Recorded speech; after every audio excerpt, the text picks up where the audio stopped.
परिवहन विभाग sleeper coach नियम मोडत असेल तर कारवाई करू। परिवहन मंत्री प्रताप सरनाईकांनी विधानसभेत ही माहिती दिली आहे। बसच्या स्पीड बाबत कारवाई कधी होणार असा सवाल या ठिकाणी आदित्य ठाकरेंनी उपस्थित केला। तर एआय टेक्नॉलॉजीचं काय झालं असाही सवाल आदित्य ठाकरेंनी उपस्थित केलाय।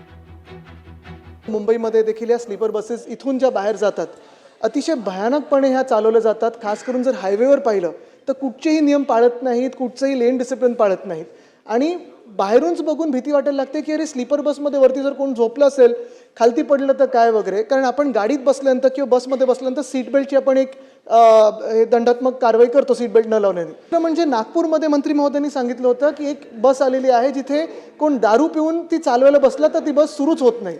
ते एआयची टेक्नॉलॉजी जी येणार होती त्याचं पुढे काय झालं ह्याचं मला मंत्री महोदयांना विचारायचं आहे। ज्या काही जास्त स्पीडमध्ये अशा बसेस चालू जर कोणी ड्रायव्हर करत असेल तर त्याच्यावर निश्चितपणे कारवाई केली जाईल। ड्रायव्हर जर ड्रायव्हर सीटवर बसला तर जोपर्यंत त्याचं ब्रेथ अनालायझर ती मशीन करत नाही तोपर्यंत बसच चालू होणार नाही, अशा प्रकारची ती यंत्रणा आहे।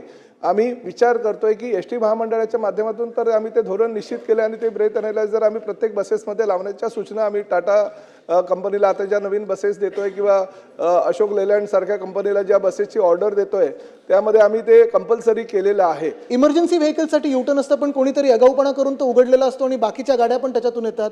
टनलमधून बाहेर पडताना जे लाईटमध्ये फरक पडतो, हे जे डार्क स्पॉट्स आहेत त्याचं पूर्ण ॲनालिसिस करून त्याच्यावर मंत्री महोदय कारवाई किंवा तसं रेक्टिफिकेशन करणार का? ट्रॅफिक पोलिसांच्या माध्यमातून जॉईंटली आम्ही ते सर्वेक्षण करू जेणेकरून अपघातांची संख्या कमी होईल आणि त्याचबरोबर लायसन्स आणि परवाना निलंबनाची कारवाई सुद्धा त्यांच्यावर करण्याच्या संदर्भात सूचना केलेल्या आहेत।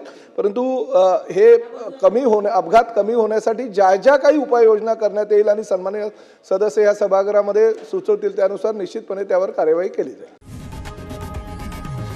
लोकशाही मराठी ऐका, पहा, जागरूक रहा।